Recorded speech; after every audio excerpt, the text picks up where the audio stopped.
Today was the day that I remembered something extremely important about LEGO, and it ironically took the PAC-MAN Arcade set, which I am not at all interested in the slightest, to remind me of. But we'll get into that in a second. The PAC-MAN Arcade set was announced today by LEGO. It is 2,651 pieces. It is part of the Icons collection, and it retails for $269.99 in US dollars, and it drops in just a few weeks on June 4th, 2023. And I will admit, I was a little bit standoffish, if you will, when I first saw this set earlier today. Like, Pac-Man? Really? What the heck? And then I realized something. This set is actually pretty cool, and it falls in line with the pattern that we have with LEGO doing some other kind of video game style sets like the Atari set. But the Pac-Man set, we're gonna delve into it and then we're gonna come back to what I learned today. It is technically an 18+ set, and I'll say right from the get-go, this thing kind of looks pretty stinking cool. Like, if you squint your eyes and turn just the right way, it doesn't even look like a LEGO set. It looks like a Pac-Man machine, which is pretty nifty. You're gonna have to forgive my terminology. I am not a big video game person, so I don't know the exact terms for these characters, and I should have looked them up ahead of time, but I didn't, so shame on me. But you have the Pac-Man Chomper. I think this is Pac-Man. I don't know if he's Pac-Man or these guys are Pac-Man. Drop a comment below and tell me how stupid I am.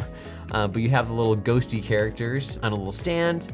That makes for a fun little display piece. And you've got the machine itself, which again looks absolutely fantastic. I'm guessing these are probably stickers. They probably didn't do printed pieces, but if they did, fantastic. To really draw the set from just pieces, this looks like Pac-Man, to, okay, this is actually a Pac-Man machine.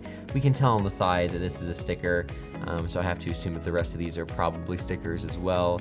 I've noticed a lot of times with LEGO, either things are all sticker or no sticker. There are exceptions to that, of course. Back opens, which is pretty nifty.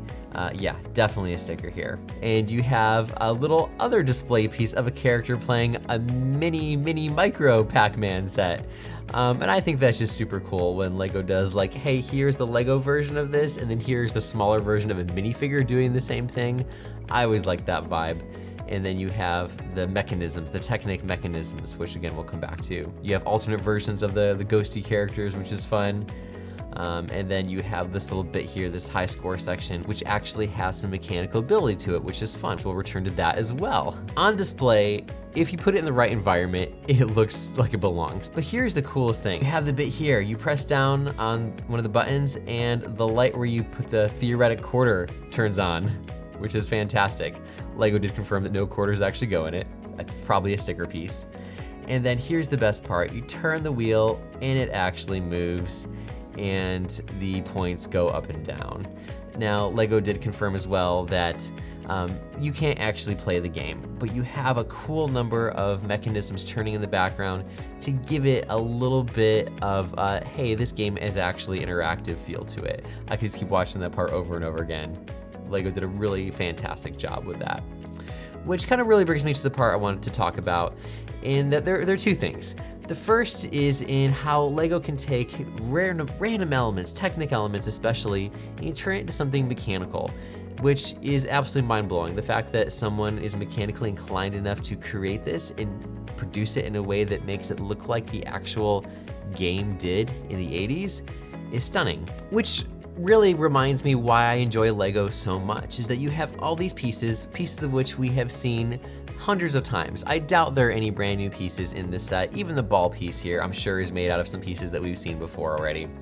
But LEGO can take the same general, again, there are thousands, but group of pieces and create something different every single time. Now, I know that I've just said nothing new and innovative here, but it kind of has shaken me a little bit out of maybe some of my frustration with some of LEGO sets recently, and just why are they coming out with all these kind of random stuff that I don't want. And then I realized it's not about me. It's about this very, very specific niche audience that really loves and enjoys Pac-Man. I'm not that audience, and that's okay. And I absolutely love it for what it is.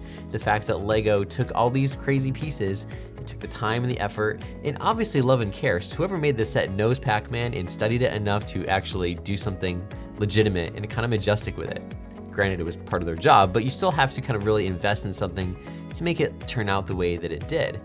And the fact that LEGO can do that, for me, is one of the things that sets LEGO apart, is the premier toy building mechanism of our age, really. And it reminds me that LEGO does care enough about the really small micro pockets of its audience to do something like this. I don't care about this set at all. I'm not gonna get it. But I love what it represents and I love what it does, and I love it for what it is. I love it because there is someone out there, a Pac-Man fan, who's going to go nuts over this. It's the same reason that I love the typewriter set so much. I don't have it yet, but I do plan on getting it hopefully very soon. I'm a writer at heart and I love writing stories, and I love the clicking, clacking mechanisms of a typewriter. And for me, that is just the epitome of something that I love. I'm in a very, very niche group of people who love that set, probably less than the Pac-Man set, but the typewriter set was made for me, or part of the audience that I represent. Same with the Pac-Man set, same with all these little niche sets that I see so many times the LEGO community saying, I can't believe they did this set. And I have unfortunately started to get a little bit into that mindset of, oh, this set's kind of dumb, where it's really not. I'm just really not the target audience for it. So props to LEGO for really kind of delving in and kind of making sets for specific groups of people. Now, are they all hits? No, absolutely not. I think there are some that are not well designed and the niche really isn't thought out well. I made a recent video that explains this with the LEGO Batcave shadow box that came out. I've got thoughts on that. Thoughts are changing on that, but still. But if LEGO can really nail the niche down, LEGO really has an opportunity to cater to very specific pockets of its audience. The other thing, of course, is the price. It is expensive, $270 for 2,600 pieces. That's okay. My mind still thinks in the terms of what LEGO's prices were before the price hike a little bit less than a year ago.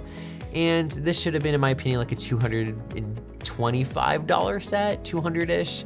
I get that it has a light break, which always shoots up the price, but still, it's just hard to swallow prices like that when up until last year, LEGO, while still expensive, was a little bit more reasonably priced for the amount of pieces and what it's doing. So take that for what you will. Overall, again, I went into today thinking, really, what the heck is this? To LEGO kind of gets it sometimes. Not always, but a lot of times they do, and when they do, they tend to do it pretty well. Please let me know what your thoughts are on this set. Do you love it? Do you hate it? Do you think the price is worth it? Drop a comment, and I'll see you in the next video.